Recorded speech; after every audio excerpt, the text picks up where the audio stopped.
Now I'll introduce our today's guest. It is a remarkable honor to be able to welcome Morgan Freeman to the Canadian Club. Just as remarkable is the reason he's joining us today, not as an actor, but as an activist. Last year, Mr. Freeman made history and the news when he offered to cover the cost of the prom at his old high school on one condition, that it be racially integrated. Federal courts had forced schools in Charlestown, Mississippi to desegregate in 1970, but no judge had ordered the high school proms to do it as well. And as incredible as it seems in this day of multiculturalism and global integration, they hadn't. Mr. Freeman had first made the offer to Charleston High School in 1997. It was declined. But in 10 years, and a whole new group of graduates later, he tried again. This time, they accepted, conditions and all. So, as one of the last barriers to integration finally began to crumble, our second guest today, Emmy Award-winning director Paul Saltzman, moved to Mississippi to cover the event. The film that grew out of their collaboration, Prom Night in Mississippi, debuted a few weeks ago here at the Toronto Film Festival to rave reviews. To tell us about this fascinating film and the even more extraordinary process that led to its making, please welcome Morgan Freeman, Paul Saltzman, and our moderator of today's program, CBC correspondent and Canadian Club member Amanda Lang. Please welcome all three to the podium.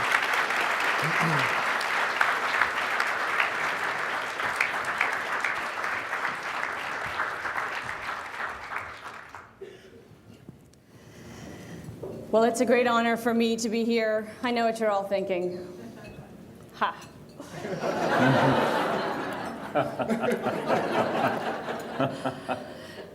But it's especially extraordinary because the film is extraordinary. So I think before we begin our conversation, welcome to both of you, first of all. Thank you. Thank you. I want to play the trailer of the film because it really, Paul put it together. I think it gives you a good sense of what we're talking about. So let's start right there if we could. Charleston, Mississippi has got to get over the racism. There's some hard-headed people in this town. I'm not just saying whites or blacks. I'm saying a little bit of both. My first reaction to her was like, she's white. My parents gonna freak out. I can't get a job in some places in town because I have black friends. Why are you still going back to this same attitude that you had 50 years ago? I guess you'd consider me a redneck. I don't change for nobody. These are shackles. These are still chains we have around our souls. One of the things that surprised me most was the fact that they have separate proms. One white, one black. How stupid can that be? The white parents wanted us to go to the white prom this year. Why act like that? I mean, they were our prom.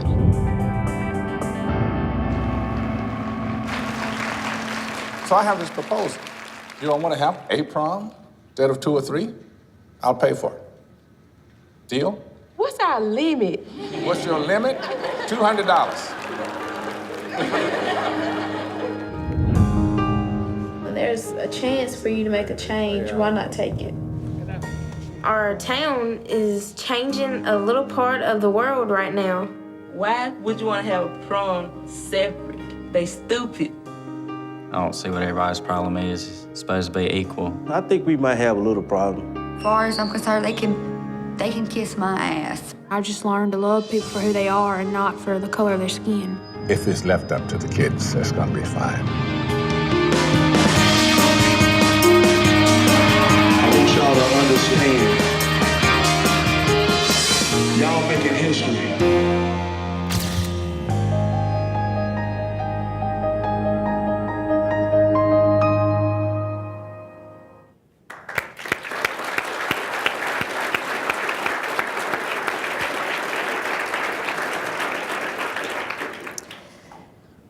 Morgan, you could lend your name to many a project, and I'm sure that many a project comes knocking.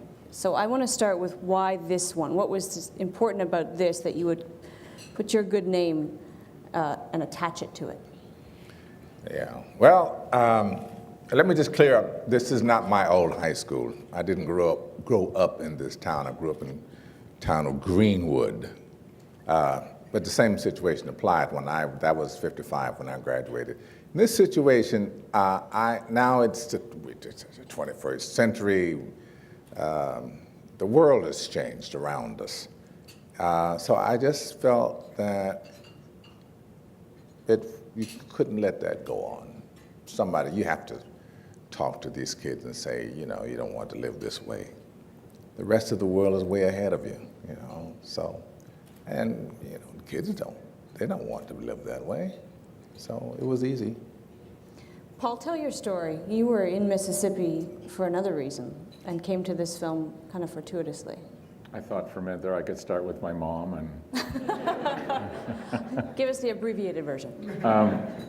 Well, for me, this started in 1965 when I was, in fact, in 64, when I was deeply impacted by the murder of 3 civil rights workers in the summer of 64.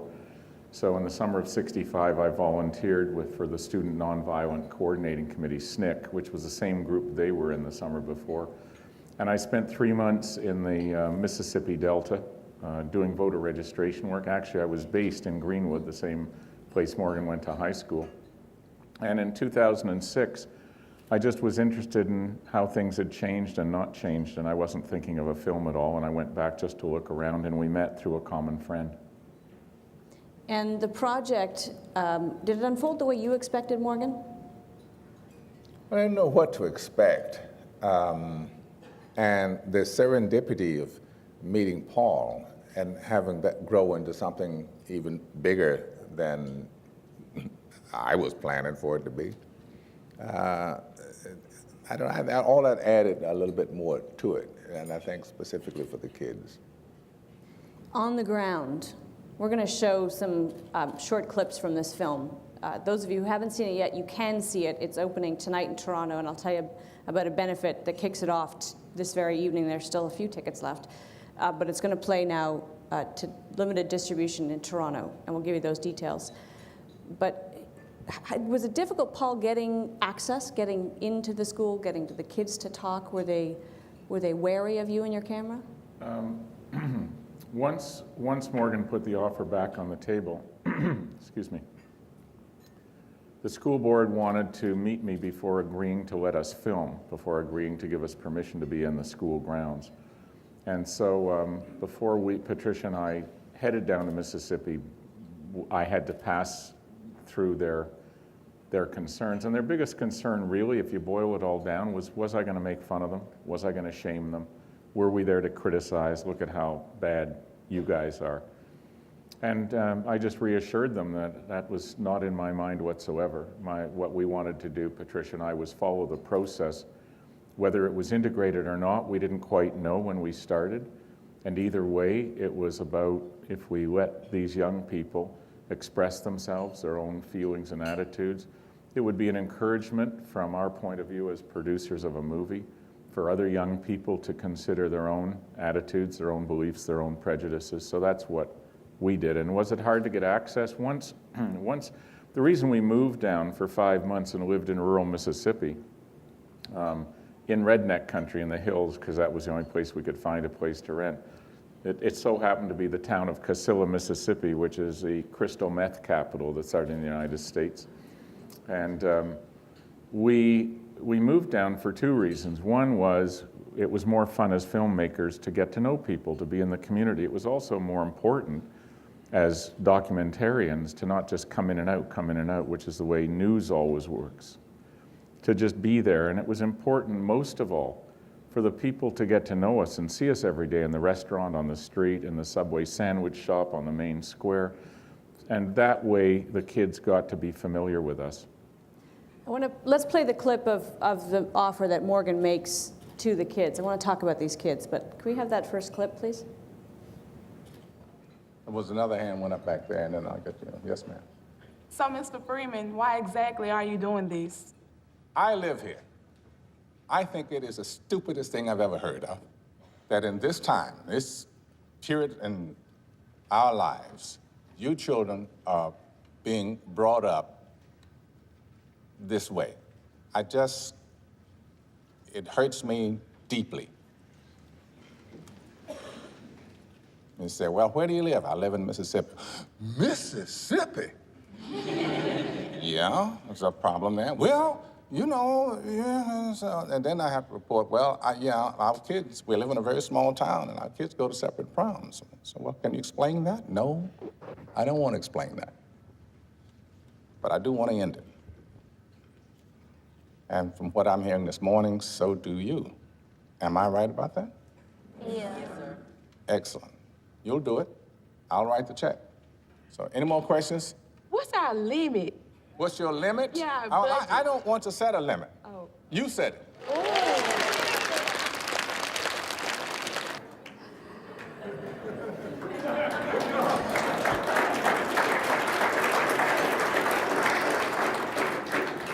I need to ask how much you end up paying. I think it was about 17,000.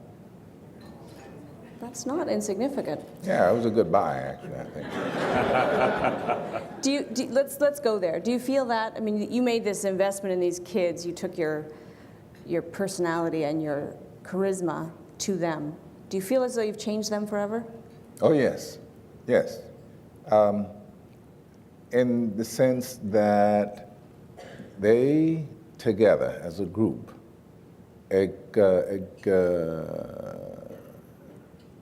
lose track of what words I should be using to say what I want to say here. But it was courage that they expressed, that they all stood together and did this against parents, against school board, against tradition. They'll never forget that they did that and survived. There were tensions. Oh, yes. There are tensions in the film. There is still racism in Charleston, Mississippi today. Intolerance, a certain kind of intolerance. It's, when we say racism, generally, we try to look at it from one direction, but it flows in two directions. Paul, tell us about what you think has evolved in this place. And because we talked before, but it's tempting to think that this is a story of this one little backward place, full of backward people. And Barack Obama's America, this is just an anomaly. You don't think that's true? Well, Patricia and I are a little bit fond of saying that we don't believe there's a single human being alive on the planet who has zero prejudice, except maybe Morgan. Freeman, right? And maybe, when we're that little, we don't see those things. We don't see color. But, I have a friend who's on the board of Mount Sinai Hospital, and 2 weeks ago he was at a reception, and a top surgeon started complaining about Jews and said to him, "I hope you're not Jewish." So, this is universal. There still is a Nazi party in Canada. It may not be big, and still is a Ku Klux Klan in Canada that's being tracked that may not be big. There's 900... I am prejudiced. Yes. Thought of one. The Southern Poverty Law Center in Montgomery, Alabama, who did the study guide for our educational DVD package, tracks 936 hate groups in the United States, and we figured, how many are there in Canada? 50, 100? So, we can always look at the other and say, you this and you this, but as it says on the front of our website, nothing changes till you do. I want to play the clip. As the movie unfolds, one of the tensions is that there will still be a white prom, a white-only prom. This is a meeting of the gathering pre-prom. The white parents wanted us to go to the white prom this year. And I said they would pay for us for free to go and everything. And we went to a meeting, and it was me and Jessica. The woman's house that we were at, her daughter was being threatened, so-called being threatened, because she was racist. And she just was talking about in this and in that. And the way the parents used the word nigger and was being mean and just saying that their children couldn't be around them and didn't want them around them. They were talking about how niggers wasn't gonna grind up on my daughter and they wasn't gonna run up to them and dance up on them. That's just not happening. We're not gonna have mixed babies in my family. We decided to leave. My fiance got up and left first. The way they were just talking, we just walked out. Because, it was just ridiculous. Why act like that? They were a prom. Niggers ain't gonna be rubbing up on my daughter at no prom, and it ain't happening in this house. As long as she's living with me, she will not attend a mixed prom. That's not how we raised her. It's difficult to find anything redeeming about people like that. Yeah. It's tempting to write them off and say maybe when they're dead, this will pass. I know, but I'm smiling because if we look at the racist in a pejorative way, how are we different than the racist looking at the black in a pejorative way? And so, you know, I'm a believer in Gandhi. You know, you embrace people as best you can with nonviolence and love, and eventually that mirror actually stops it, eventually. Mandela operated the same way, but you know, I'm not either one of those. I don't have that sense of it at all. I don't have the capacity. I don't have the depth to accept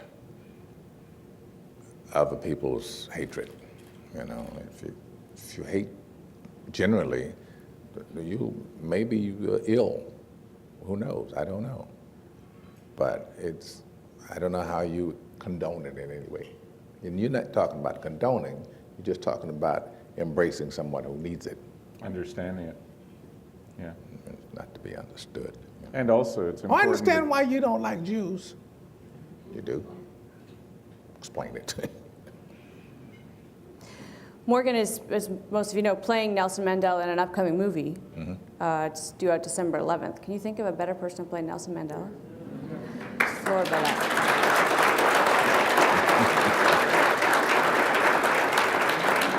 Well, I mean, other than Mandela. And it's a good movie.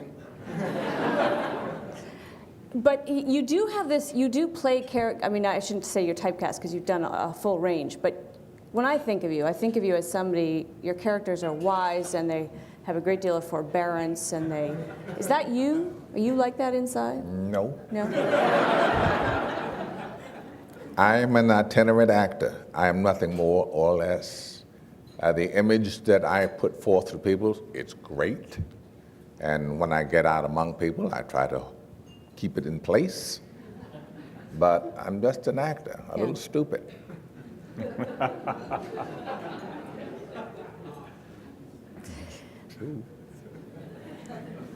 I want to talk about Billy Joe. Billy Joe is a character in this film, in the documentary, who, that's not his real name. He appears behind frosted glass because he's afraid to talk. Paul, you had a great deal of time it took a long time to get him on board. I had an instinct, and I think Patricia and I both had an instinct that this kid was somebody we had to talk to, and for 4 months, he literally would go the other way if I tried to approach him, to the point where I approached one of his teachers who was not racist. Some of the teachers in the school are racist. And I said, can I come to your class during class and ask for him, and will you send him out? Meaning, can I corner him and ask him if he'll... And he said, sure. And so I went and knocked on the classroom door, and he sent the Billy Joe character out, and he came out in the hall, and he said, what do you want? And I said, I'd just like to talk to you. He said, I'm not interested, and he walked back into class. So that went, you know, then we sort of backed off, and a week before we finished filming, I was sitting in the hallway of the school. We were on a few-minute break, and he walked past, and I said, hey, and I used his real name, of course, how are you? And he stopped, and he said, okay, and I said, you know, I'd still like to talk to you. And he said, well, maybe, and I said, well, what would it take? And he said right away, he said, you have to hide my face and change my voice. And I pulled out a piece of paper, and I wrote out a contract, a legal contract right there, agreeing to that, and we went off campus at the end of the day, and we filmed this interview, and he blew us away. He just blew us away. He drinks too much with his buddies, he drives a truck, he plays sports, and he's got a heart and an eloquence that are just remarkable. Let's play that clip of Billy Joe.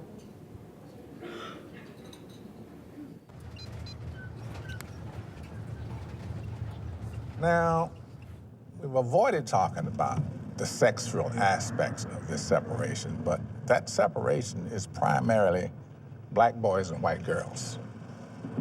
It's like this bugaboo of sex is just absolutely drowned out common sense in terms of how young people interact. That might be it. It might be the fear of your white daughter conceiving with a black man. That might be the fear. You're afraid of presenting, you coming out, you're white and you have a mixed baby? I've had white lovers as well as black lovers. I mean, there's really no difference. It's all what's inside you, how you feel about that person. That's what the world needs to see. I mean, right? It's not all about skin color. It's not all about what people think about you. It's about how you feel. You're gonna do what makes you happy. I'll do what makes me happy. People who try and stop that are the people who are gonna be sadly disappointed in the long run. Interesting. Amazing. Amazing kid. Amazing kid. He added a great deal to the film. Yeah. As you say, Morgan, you're maybe the second most successful black man in America. After Obama. Right. That's what she means, I know. I know. He got the Nobel. After the Nobel, he edges you out.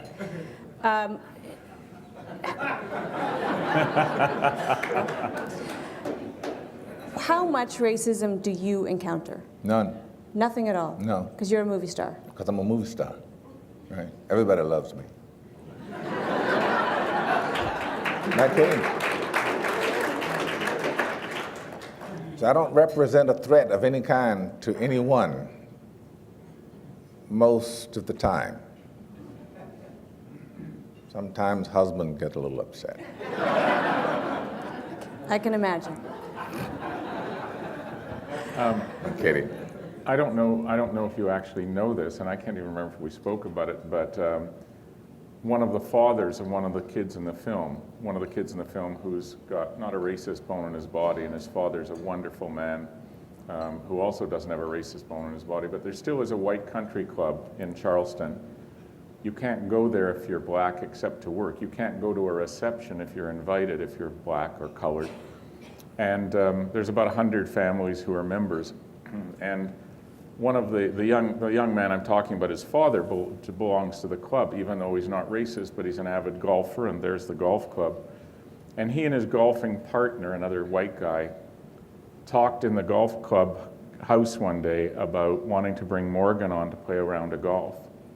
And at least one of the people there basically, in effect, said, if you bring him on to play, there'll be some huge trouble. So, you know, that the people to whom the color of your skin creates the hatred, the nigger talk, Andy, there's a clip you won't see here. Andy, one of the young white kids who's a remarkable young man, he says, he tells a story about, basically says there's still a lot of racism here. He says, I remember a picture of a hanging on the square, and we cut to a picture, and it's a black man hanging from a tree that relates to the narration. And then he says a friend of his grandfather had the most slaves in Charleston, actually the most slaves in Mississippi, and he lived here. And then you come back into the Andy on camera, and he says, there's a lot of white people here that are very racist. They wouldn't go and hang anybody. They just talk about it a lot. They talk about black people a lot. And it's like just one of those moments that is just a shiver, but brilliantly revealing of just a narrative moment about, what do you mean, they talk about hanging black people? Is that what they talk about a lot? Which is what he's saying. But they wouldn't do it. They just talk about it a lot. Now we're talking about not a lot of people. You know, there's a white community in Charleston who adores Morgan, and I don't mean that because he's a movie star, but who are in fact, I didn't see it, but I could imagine. So there is a white community in Charleston who was delighted that this segregated prom stuff ended. And the white racists in Charleston may well be in the minority of whites, but of course the fear is very controlling. We went into a gas station one day, Patricia and I, we wanted to film with Andy and Jericho. Jericho's black, Andy's white. We hadn't even brought them into the gas station or into the restaurant of the gas station. I just went in and said, can we shoot a little bit in here? And the guy said, no. And I said, why? And he said, if I let you film in here, I'll lose business. So you're either with us or you're against us in that kind of hatred and that kind of way of being. Just on a sort of big picture level, there is a black president in America right now. Well, Don't say he's not black. I'm not going to say he's not black. Okay. But we don't want to completely eliminate half of his parentage, do we? No. But we do. Fair point. However, Go ahead. what I'd like to know is Challenge. whether you think that in itself changes the intolerance. Yes, absolutely. I think it changes everything. I think he was elected by a majority of the people. And a majority of the people, I don't think they're white. Because we have such a large Hispanic and there's a large Asian, I don't know how big the population of blacks is in America. But still, he's the popular choice to be president. So that's, I think everybody looks at that and says, wow, look what we did. Did you think it would happen in your lifetime? Didn't think about it. I played the president of the United States and nobody blinked, so I thought, yeah.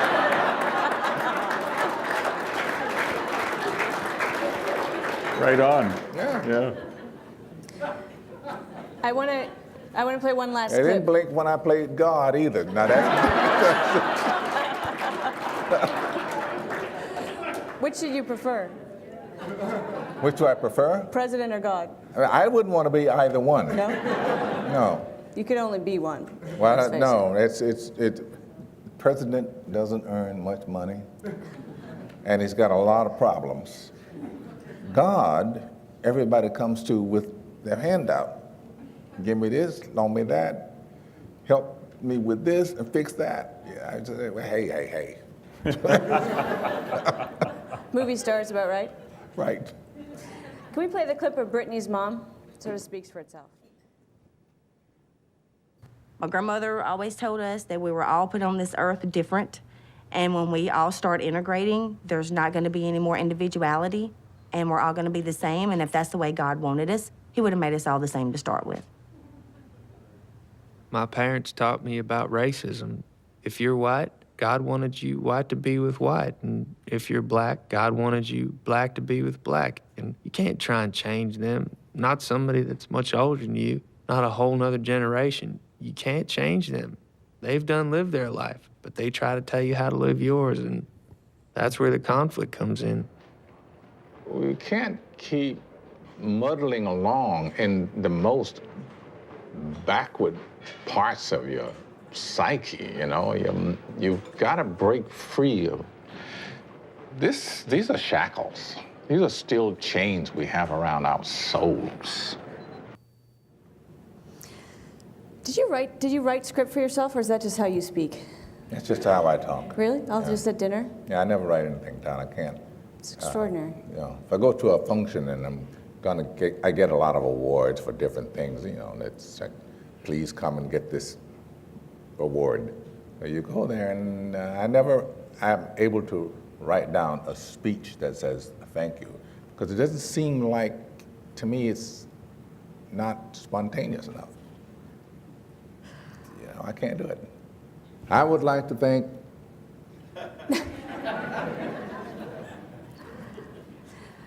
Just before we finish, because we've got to finish, are you religious?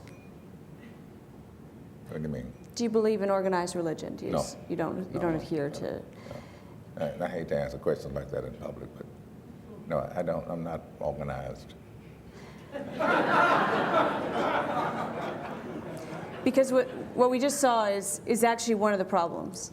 There's a lot of intolerance in the name of different religions out there. How do we keep the good of religions without checking out how it's been kind of perverted, Paul? How to do that?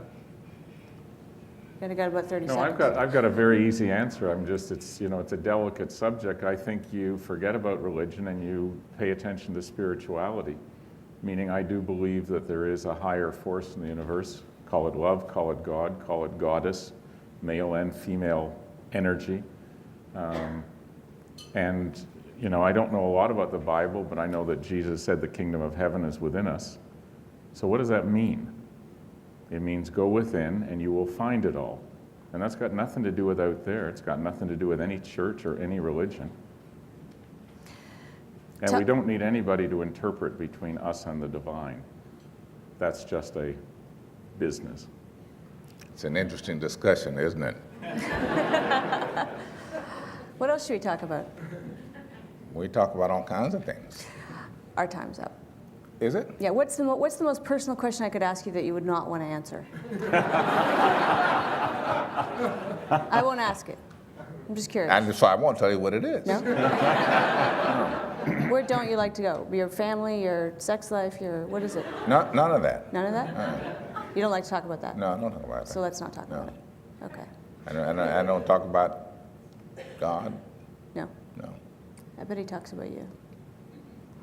It'd be interesting to hear me, though, if I did. Paul, where's this movie playing? It's opening in theaters that people can go to and send their friends. So. It's opening for its normal or a normal theatrical run. It starts like around now, 1 o'clock. And it's in the Varsity, it's in the AMC Scarborough, the Kennedy Commons, and it's in the Silver City, Mississauga. It opens in Vancouver a week from now. It opens in Montreal 2 weeks from now. And what we're saying to people is please take your 1,000 best friends. To which one person said, oh, that's going to be a hard selection for me.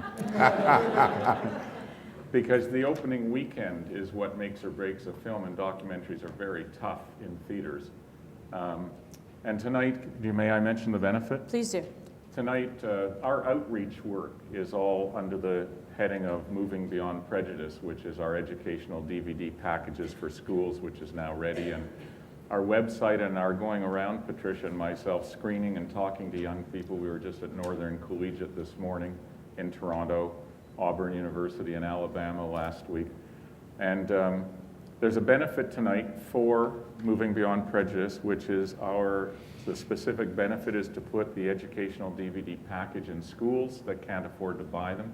We're already getting calls from some teachers saying, I've heard of this, I love the sound of it, how much is it? And then we charge a commercial price for an educational package, and they said, we've got no money. So if you've got money, we didn't plan this, did we? We didn't. It's tonight at the Varsity. It's at 6:30 is the red carpet with Morgan and Patricia. This is on your and I. table. The information, what it doesn't say is the ticket price, which is $100, and it won't tell you that there aren't that many left. So if you're interested, then call the number. And it sounds to me like will you be there? Will I be there? You'll be there. Yes. Morgan will be there. So the ticket price just went up to $500. $500 if you buy through Amanda.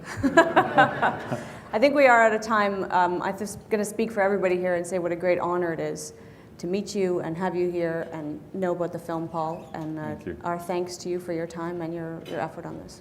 Thank you very much. Thank you. Try to talk to you.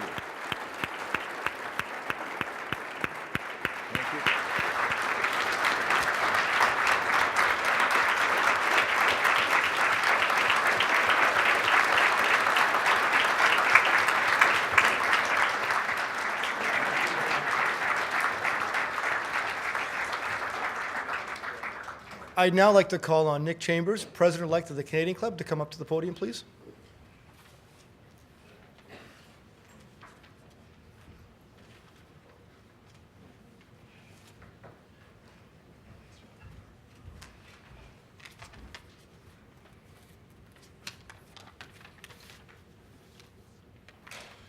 So, Mr. Freeman, I would love to have been spontaneous in delivering these remarks. But I knew I'd be nervous, so I wrote them down. Ladies and gentlemen, I first became involved with the Canadian Club of Toronto about 10 years ago as a speechwriter. It was thrilling to dig into the biographies of prominent figures in search of fascinating tidbits of information that could be used to introduce them. What a relief it is that I didn't have to prepare today's introductions of Morgan Freeman and Paul Saltzman. I wouldn't have known where to start nor finish, and I certainly wouldn't have been able to squeeze it all into 2 or 3 minutes. I would have had better luck holding out for a role as Nelson Mandela in a Clint Eastwood film. My bucket list doesn't contain even a fraction of what either Paul or Morgan has experienced or accomplished. in their careers thus far. Mr. Freeman, you are a model of wisdom and grace, on and off the camera. We love you and will relish this once-in-a-lifetime opportunity for many years to come. Mr. Saltzman, you are a master of the camera. John, Paul, George, and Ringo would still be very proud of you. Amanda, we are very lucky to be able to share you with the CBC. You have a gift for bringing out the best in even the most talented of storytellers. And what a story. We can learn so much from the girls and boys of Charleston High School. Who among you would have chosen at 17 years old to bear the poisonous influence of racism in the way that they did?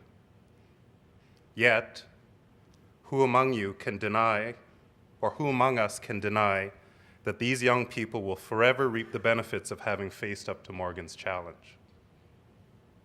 Ladies and gentlemen, please join me in a rollicking demonstration of thanks to Morgan, Paul, and Amanda for sharing a story we'll not soon forget.